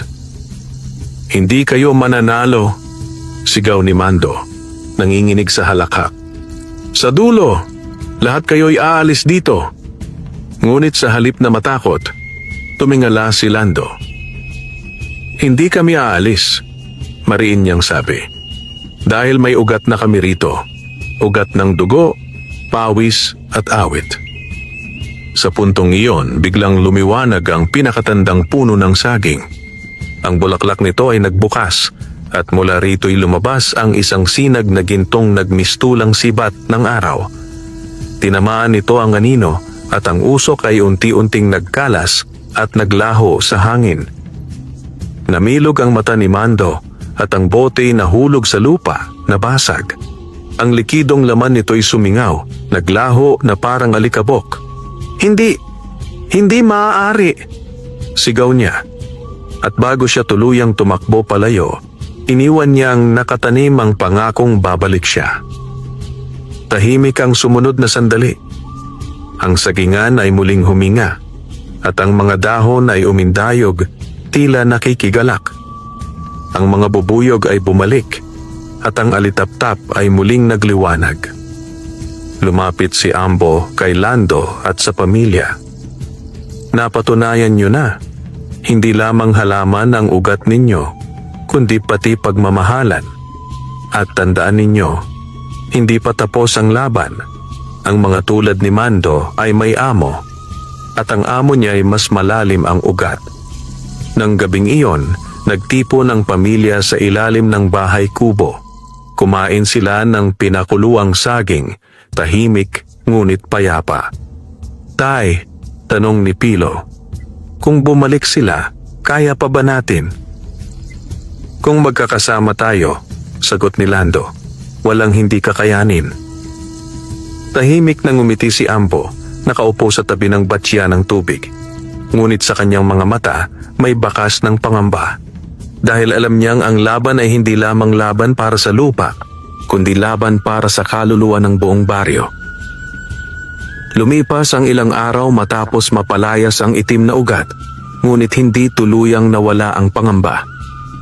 Sa bawat ihip ng hangin, nararamdaman ni Kalando ang parang bulong ng lupa, mga aninong nag-aabang. "Ambo?" tanong niya isang umaga habang nagdidilig. "Bakit ba ganito kalakas ang galit ng mga tao laban sa akin? Ano ba ang ugat ng lahat ng ito?" Tahimik munang tumingin si Ambo sa mga puno bago sumagot. "Hindi ikaw ang ugat ng galit. Ang ugat ay ang kasakiman. At ang kasakiman ay matagal nang nakaugat sa lupang ito, higit pa sa hasyenda. Matagal na. Panimula ng duwende. Bago pa dumating ang mga don, may mga angkan na ng mga duwende, engkanto, at iba pang nilalang na nagbabantay sa lupa. Kami ang mga tagapangalaga, hindi amo. ngunit dumating ang mga tao. May ilang mapagpakumbaba, ngunit may ilan ding mapagsamantala. Kinuha nila ang lupa, pinuputol ang mga puno, pinasuko ang mga ilog, at upang mapatatag ang kanilang kapangyarihan, gumawa sila ng kasunduan sa mga nilalang ng dilim. Kasunduan? Gulat na tanong ni Lando. Oo, may ilang duwende at engkanto na tumalikod sa kanilang tungkulin. Nagbigay sila ng lason ng kasakiman kapalit ng mga handog ng tao, dugo, yaman at pangako ng pamumuno. Ang ilan sa kanilang inapo ay nananatili hanggang ngayon, nakatago sa likod ng mga amo ng hasyenda. Nanlamig si Rosa na nakikinig mula sa gilid. Ibig mong sabihin, ang hasyenda ay may halong sumpa? Hindi lang sumpa, sagot ni Ambo, kundi buhay na kasunduan. Kaya't hindi sila nasisiyahan sa ani lamang. Ang gusto nila ay ang ugat ng lupa, dahil sa ugat dumadaloy ang lakas na hindi nakikita. Nang gabing iyon, nagpatawag ng pagpupulong si Tulio, ang katiwala. Sa gitna ng baryo, nagtipon ang mga tao. Bitbit niya ang abiso mula sa hasyenda. Sa loob ng 3 linggo, malakas niyang pahayag, lahat ng nakatira sa gilid ng hasyenda, kabilang na ang pamilyang Lando, ay dapat lumisan. Ang lupa ay gagamitin para sa bagong proyekto. Sa sinumang susuway, may parusa. Nagbulungan ang mga tao. May ilan na nakayuko, may ilan na natatakot, ngunit may iilang lihim na nakaramdam ng galit. Tumayo si Kapedro. Kung aalisin si Lando, aalisin din tayo balang araw.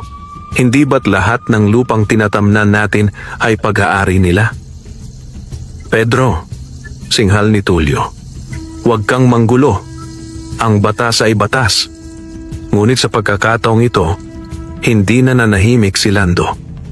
Kung batas ang sisira sa aming pamilya at sa aming pinagkukunan ng kabuhayan, hindi iyon batas, kundi kasakiman.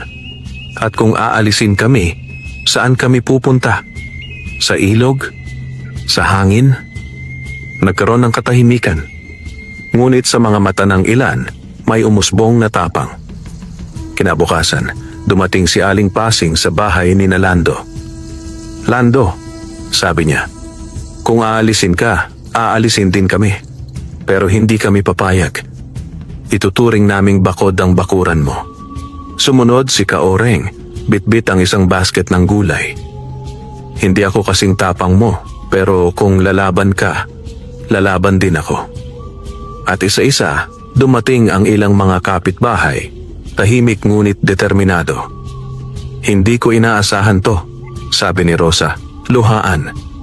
Hindi kayo nag-iisa, sagot ni Ambo, nakangiti. Kapag marunong magpasalamat ang isang pamilya, nagiging ugat sila ng iba.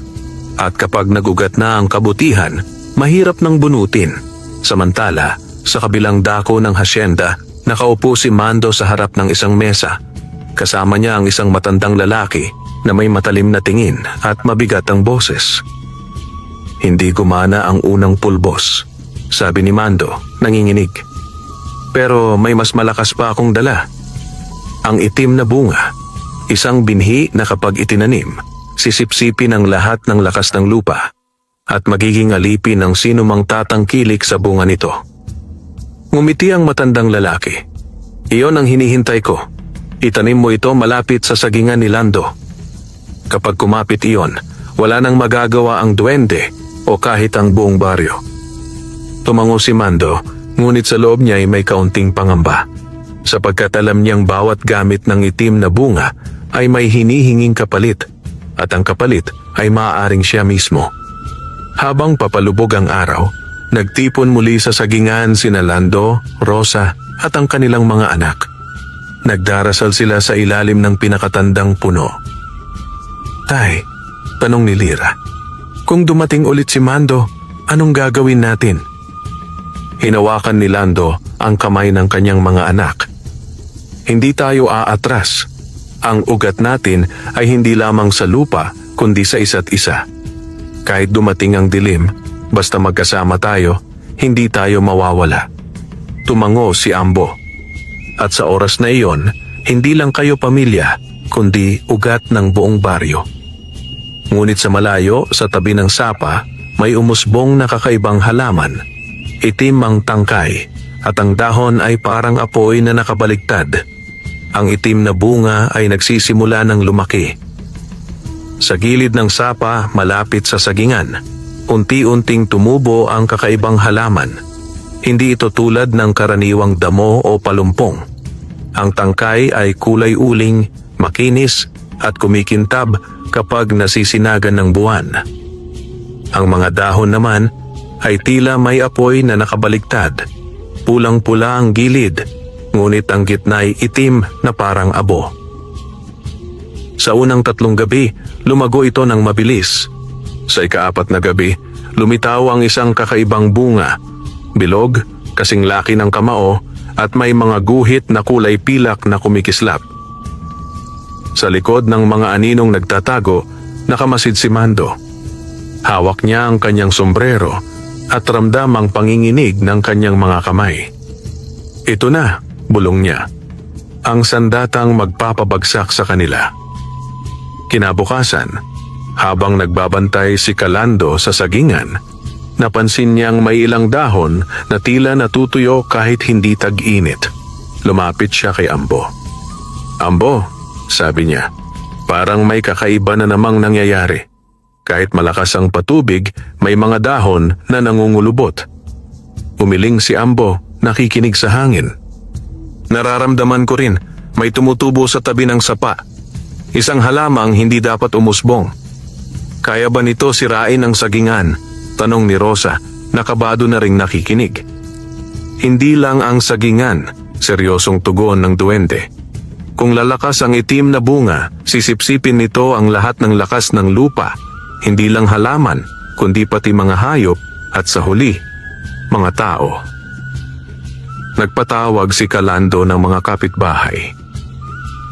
Mga kaibigan, panimula niya, may panganib na naman. May halamang tumutubo sa tabi ng sapa at ayon kay Ambo, hindi ito karaniwan. Kailangan natin itong bantayan. Nagbulungan ang mga tao. Si Kapedro ang unang nagsalita. Kung may bago na namang pananakot si Tulio at si Mando, hindi tayo dapat manahimik.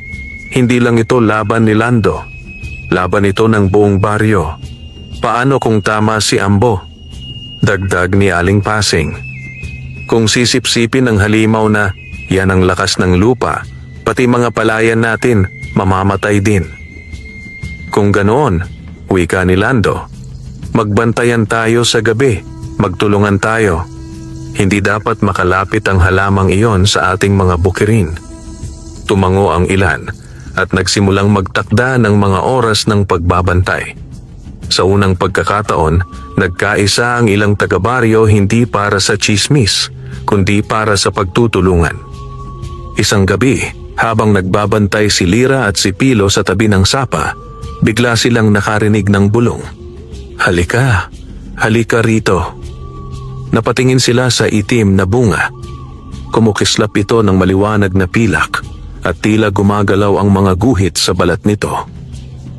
Kung titikman ninyo ako, bulong ng bunga, magiging malakas kayo. Hindi na kayo magugutom. Hindi na kayo pagtatawanan. Ang lahat ng tao'y luluhod sa inyo. Napakurap si Pilo, halos matukso. Ate, bulong niya kay Lira, paano kung totoo? Ngunit hinawakan ni Lira ang kamay ng kapatid. Huwag, hindi natin kailangan ng bunga na galing sa dilim. May awit tayo, Pilo. Hindi tayo magugutom kung sama-sama tayo. At nagsimula siyang umawit, mahina ngunit malinaw. Kung ang dilim ay kumakaway, ang ilaw ay hindi nawawala. Sa puso ng lupa, sa hangin ng gabi, buhay ang sa atin ay mananatili. Sa pag-awit niya, kumurap ang itim na bunga. Nawalan ito ng kinang at ang bulong ay natigil. Ngunit sa malayo, nagngalit ang panga ni Mando na nagmamasid. Hindi pa kayo tapos sa akin, bulong niya. Kinabukasan, nakipagkita si Mando kay Tulio. May itim na bunga na, wika niya. Kailangan lang ng tamang oras para pitasin at ipainom sa kanila. Umiling si Tulio. Huwag sa kanila, sa mga tao ng baryo mismo. Kung matitikman nila ang bunga, sila na ang hihiling na alisin si Lando at ang duwende. Hindi natin sila kailangang pilitin. Namilog ang mata ni Mando. Kung ganon, sila mismo ang sisira sa kanilang ugat. Ngumisi si Tulio, pinapalo ang baston sa lupa. At kapag nagkaganon, wala nang tutol kapag inagaw natin ang lupa.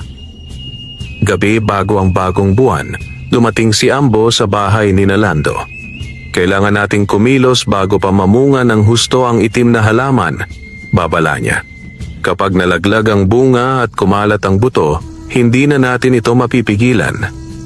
Anong dapat nating gawin? Tanong ni Lando. Kailangang putulin ang ugat nito bago ang unang pagbagsak ng ulan, ngunit hindi sapat ang asarol at apoy. Kailangan ang sama-samang lakas ng baryo, pawis, dasal at awit, at higit sa lahat, katapatan. Tay, sabat ni Pilo, handa na po ako. Kahit bata pa ako, lalaban ako. Hinawakan ni Lando ang balikat ng anak. Lalaban tayo, anak. Pero hindi bilang mandirigma. Bilang pamilya, bilang baryo. Habang nakatingin sila sa malayo, nakita nilang muling kumislap ang itim na bunga. Mas maliwanag kaysa dati at mas malakas ang bulong. At sa bawat kisap ng liwanag nito, parang mas lalo itong nagiging tukso para sa sinumang may pusong gutom at uhaw. Sa gabi ng bagong buwan, walang liwanag na gabay mula sa langit. Tanging alitap-tap at lampara ang naglalaro sa dilim ng baryo. Sa tabi ng sapa, ang itim na bunga ay kumikislap ng pilak na parang mata ng isang halimaw. At sa katahimikan, may isang taong napalapit. Si Kaoreng, ang matandang kapitbahay na laging mapanukso at mapagbirong maanghang, ay hindi nakatiis. Kung totoo ang sabi nila, baka sakali, bulong niya sa sarili habang dahan-dahang lumalapit sa halaman. Gutom ang nagtulak sa kanya. Matagal nang tuyot ang kanyang taniman at ang ani laging kapos. Halika, muling bulong ng itim na bunga. Kunin mo ako, kakainin mo lang ako, at hindi ka na muling magugutom. Magiging makapangyarihan ka. Nanginginig ang kamay ni Kaoreng. Inabot niya ang bunga at pinitas ito. Sa sandaling iyon, kumislap ang mga guhit sa balat ng prutas. Hindi siya nagatubiling isubo ito. Sa unay matamis ang lasa, parang saging at pulot na pinagsama. Ngunit paglaon, unti-unti itong naging mapait, mapakla, at tila sinusunog ang kanyang lalamunan. Napaluhod si Kaoreng, nanginginig, habang ang kanyang mga mata ay unti-unting nagkulay itim. Halika! Bulong ng ugat ng halaman, gumagapang papunta sa kanyang paa. Maging akin ka. At sa isang iglap, tumayo si Kaoreng, ngunit hindi na siya ang dati. Ang kanyang balat ay kumulubot, ang kanyang likod ay yumuko, at ang kanyang mga kuko ay humaba na parang pangil. Ang kanyang tinig ay naging basag at malamig. Hindi ako magugutom kailanman. Kinabukasan, nagulat ang mga taga-baryo. Si Kaoreng, na dating palatawa, ay biglang naglakad sa gitna ng kalsada na parang wala sa sarili. Ang kanyang mga mata ay malalim na itim at ang kanyang balat ay kulay abo. Oreng? Tawag ni Aling Pasing, nanginginig. Anong nangyari sa'yo? Ngunit tumingin lang si Kaoreng at ngumiti ng nakakatakot.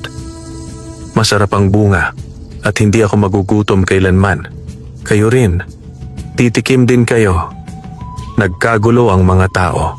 Ang ilan ay tumakbo palayo, ang iba na may nanatiling nakatulala. Lando! Sigaw ni Lira habang patakbong lumapit mula sa baryo. Si Kaoreng, nag-iba siya. Parang hindi na siya tao. Agad na pumunta si Lando kasama si Ambo. at doon nila nakita si Kaoreng nakatayo sa gitna ng kalsada, humahalakhak na parang halimaw. Ambo, pulong ni Lando. Anong nangyari sa kanya? Kinain niya ang itim na bunga. Sagot ni Ambo, mabigat ang boses. At ngayon, siya'y alipin na ng halaman. Hindi na siya basta tao, isa na siyang sisidlan ng kasakiman. Pwede pa ba siyang mailigtas? Tanong ni Rosa, na halos maluha. Tahimik si Ambo. Mahirap, pero hindi imposible. Kung may makakabalik ng kanyang alaala at magpapaalala sa kanya ng kabutihan, maaari pa siyang makawala. Ngunit kung tuluyan ng kainin ng bunga ang kanyang kaluluwa, wala na. Lumapit si Lando, bitbit ang asarol. Oreng, kaibigan, hindi ikaw yan. Ngunit humalakhak lamang si Kaoreng. Ako pa rin ito, Lando, pero mas malakas. Hindi na ako gutom. Hindi na ako kawawa. At hindi na ako mahina. Ang kailangan lang, sumama ka sa akin. Tikman mo rin ang bunga. Itinaas niya ang kanyang kamay at sa lupa ay tumubo ang maliliit na itim na ugat, gumagapang papunta kay Lando. Agad na umatras si Lando, ngunit handa siyang lumaban. Kung kailangan haharapin kita, Oreng, mariin niyang sabi. Pero kung may paraan para iligtas ka, gagawin ko. Nagsidatingan ang ibang taga-baryo, kasama si Kapedro at Aling Pasing. Lando, sabi ni Kapedro, kami na ang bahala sa kanya. Hindi mo kailangang mag-isa. Tumango si Lando. Hindi ko siya kalaban, siya'y biktima. Kung ganon, dagdag ni Ambo, kailangan natin ng sama-samang lakas. Hindi laban ng isa ito. Laban ito ng lahat. Nagkatinginan ang mga tao. Sa unang pagkakataon, kahit takot, sabay-sabay silang humakbang papalapit. At sa harap nila, si Kaoreng, alipin ng itim na bunga, nakatayo, nakahanda para sa unang tunay na labanan ng baryo laban sa sumpa ng kasakiman. Sa gitna ng baryo, nagtipo ng mga tao. Ang dating payapang kalsada ay napalitan ng ingay ng takot at kaba. Nakatayo sa gitna si Kaoreng, ngunit hindi na siya ang dati. Ang kanyang katawan ay payat ngunit malakas, ang mga matay itim na walang puti, at sa kanyang mga kukoy nakapilipit ang mga ugat ng itim na bunga. Lumapit kayo, sigaw niya, basag ang tinig. Tikman niyo ang bunga at hindi na kayo magugutom. Kumilos ang mga tao pabalik, nanginginig. Ngunit si Lando ay lumapit, tangan ang kanyang asarol. Oreng, sigaw niya. Alalahanin mo kung sino ka. Hindi ikaw yan. Hindi ikaw ang halimaw na nasa harap namin. Ngunit humalakhak lamang si Kaoreng. At mula sa lupa ay biglang sumulpot ang maliliit na ugat na parang ahas. Tinangkang supilin si Lando, ngunit bago pa man siya malapit, umawit si Lira. May dahong naglalambitin, may pusong humihimbing. Umalingaw-ngaw ang boses ni Lira. Sa bawat himig, nagkikislapa ng alitap-tap at lumalakas ang hangin. Napatingin si Kaoreng at sa isang saglit, lumabas ang bakas ng kanyang dating sarili sa mga mata niya. Lira, mahina niyang bulong, ngunit mabilis ding bumalik ang itim na ulap sa kanyang mga mata. Hindi ko kailangan ng awit. Ang kailangan ko ay lakas. Itinaas niya ang kanyang kamay at ang lupa'y biglang nagbitak. May mga itim na ugat na lumabas, pilit tinatali ang mga tao. Hindi tayo magpapatali, sigaw ni Kapedro, sabay tabas ng gulok sa mga ugat. Sumunod ang iba pang mga lalaki at babae, gamit ang kanilang itak, asarol, at kahit mga kamay, upang pigilan ang mga ugat na gumagapang. Si Rosa naman ay kumuha ng batya ng tubig at ibinuhos sa ugat. Nang tumama ang tubig, umusok ito at napatras si Kaoreng. Tubig mula sa bukal, sigaw ni Ambo. Iyan ang kahinaan ng itim na bunga. Agad na tumakbo si Pilo papunta sa bukal. Nagdala ng palanggana ng tubig at ibinuhos ito sa paligid. Unti-unting nanghina ang mga ugat. Ngunit si Kaoreng ay patuloy na lumalaban. "Hindi niyo ako mapipigilan," sigaw niya. Lumapit si Aling Pasing, luhaan. "Oreng, naalala mo ba ang mga araw na tayo'y nagtatawanan sa tindahan? Ang araw na pinakain mo ako ng kamote kahit wala ka nang makain? Hindi ka halimaw, Oreng. Tao ka. Kaibigan ka namin." Nag-alinlangan si Kaoreng. Ang kanyang katawan ay nanginginig at sa kanyang mga matay nagbanggaan ang itim at ang dating liwanag. "Hindi," bulong niya. "Hindi ako halimaw." Agad na sinundan ni Lira ang kanyang awit, mas malakas ngayon. Sa lilim ng matandang puno, may lihim na pag-ibig sa hangin. Kung saan may ugat, doon may tahanan. Dahan-dahan, ang mga ugat na nakapilipit sa katawan ni Kaoreng ay nagsimulang malaglag. Ang kanyang mga mata ay muling nagpakita ng puti at ang kanyang katawan ay bumagsak sa lupa. "Oreng!" sigaw ng mga tao. Dali-daling lumapit si Lando at sinapo ang katawan ng matanda. Humihingal ito, mahina, ngunit buhay. "Salamat," bulong ni Kaoreng, luhaan. "Kung hindi kayo, tuluyan na sana akong nalunod." "Walang anuman, kaibigan," sagot ni Lando. "Lahat tayo'y biktima ng kasakiman. Pero kaya nating bumangon kung sama-sama." Tumango si Ambo. Tama si Lando. Ang kasamaan ng itim na bunga ay hindi kayang supilin ng isang tao lamang. Kinailangan ng awit, ng tubig, ng dasal, at ng alaala. At higit sa lahat, ng pagkakaisa. Ngunit hindi pa tapos ang lahat. Sa malayo, nakatayo si Mando, nakamasid sa naganap. Galit ang kumulo sa kanyang dibdib. Hindi sapat ang isang bunga. Kapag nalaglag ang iba, hindi na sila makakapigil. At sa kanyang mga kamay, may hawak siyang 3 bagong binhi. Mas itim, mas mabigat, at mas mapanganib kaysa dati. Tahimik ang buong baryo matapos mailigtas si Kaoreng. Ngunit ang katahimikang iyon ay may kasamang bigat. Alam nilang hindi pa tapos ang laban. Sa bawat gabi, nakamasid si Lando sa may sapa, natatakot na baka muling lumago ang mga ugat ng dilim. "Lando," wika ni Ambo isang gabi, "hindi sapat na pigilan lamang ang itim na bunga. Kailangan itong tuluyang bunutin kasama ng ugat nito. Kung hindi, babalik at babalik ito." "Ngunit paano?" tanong ni Rosa. "Kahit sama-sama na kami, halos hindi namin nakayanan si Oreng. Paano pa ang 3 binhi na hawak ni Mando?" Nagpulong ang mga taga-baryo. Sa ilalim ng malaking puno ng akasya, tinipon nila ang kanilang mga sarili. "Kung may 3 binhi pa si Mando," sabi ni Kapedro, "kailangan nating maghanda bago pa niya itanim." "Hindi lang paghahanda," dagdag ni Lando. "Kailangan nating magkaisa. Hindi na pwedeng kanya-kanyang bakod.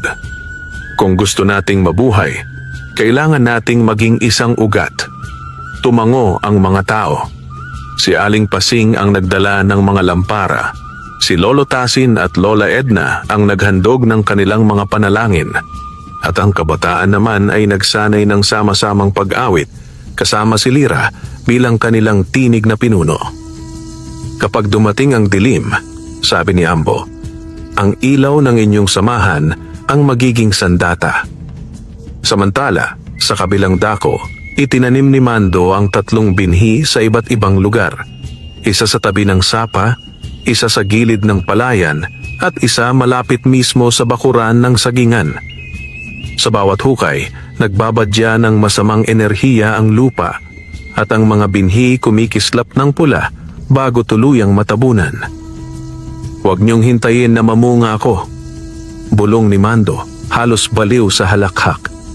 Pag namunga ang 3 ito, hindi lamang baryo ang luluhod, kundi buong lupaing ito. Pagsapit ng 3 gabi, sumibol ang 3 itim na halaman. Mas malalaki kaysa sa nauna, at mas malupit ang bulong. Tikman niyo kami at hindi na kayo magugutom. Ngunit handa na ang baryo. Sama-sama silang nagtipon, dala ang tubig mula sa bukal, abo mula sa pugon, at ang kanilang mga awit at panalangin. Si Lando ang nanguna, bitbit ang asarol. Si Rosa ang nagdala ng tubig. Si Kapedro at iba pa ay nakahanda sa pagtabas ng mga ugat. At si Lira, kasama ng mga kabataan, ay nagsimulang umawit. Sa ugat ng lupa, kami iisa. Hindi kasakiman, kundi pagkalinga. Kung saan may buhay, doon may lakas. Kung saan may awit, doon may liwanag. Nang marinig ito, nagsimulang magliyab ang tatlong halaman at nagkandaputol-putol ang kanilang mga ugat. Ang itim na bunga na nagsisimulang mamunga ay natuyo bago pa bumuka. Galit na galit si Mando. Lumabas siya mula sa anino, hawak ang huling bote ng itim na pulbos. Hindi kayo mananalo, mas makapangyarihan ang kasakiman kaysa sa pagkakaisa nyo. Hinagis niya ang bote at ang pulbos ay nagmistulang ulap na tatakip sana sa buong baryo. Ngunit bago pa ito lumaganap, lumapit si Lando at sinalo gamit ang kanyang asarol, sabay buhos ng tubig mula sa bukal. Nagliyab ang pulbos at sa halip na lumakas, ito'y natupok. Hindi mo kami matatalo, Mando, maring sabi ni Lando. Dahil hindi kami nag-iisa. Napaluhod si Mando, natabunan ng sariling pulbos. Ang kanyang katawan ay nagmistulang abo na tinangay ng hangin. Kinabukasan, muling sumikat ang araw. Ang baryo ay tila nagbalik sa dating katahimikan. Ngunit ngayon ay may bagong anyo. Mas matibay, mas nagkakaisa. Ang sagingan ni Lando ay mas sumagana at ang mga kapitbahay ay natuturing magtanim ng kanilang sariling living fence at compost. Hindi lang saging ang itinanim ninyo, wika ni Ambo. Nagtanim kayo ng pagkakaisa at iyan ang hindi kailanman matutuyo. Ngumiti si Lando, nakatingin sa kanyang pamilya at mga kapitbahay. Kung sama-sama, walang kasakiman ang makakabunot sa atin. Lumipas ang maraming taon at ang baryo ay nanatiling masagana. Ang kwento ng itim na bunga ay naging alamat na ikinukwento sa mga bata tuwing gabi. Paalala na ang kasakiman ay parang ugat na sumisipsip ng buhay, ngunit ang pagkakaisa at pagmamahalan ay ugat na nagbibigay lakas. At sa gitna ng lahat, ang pangalan ni Lando, ang magsasakang minamaliit noon, ay naging simbolo ng pag-asa, katapangan at ugat ng kabutihang hindi kayang bunutin, wakas.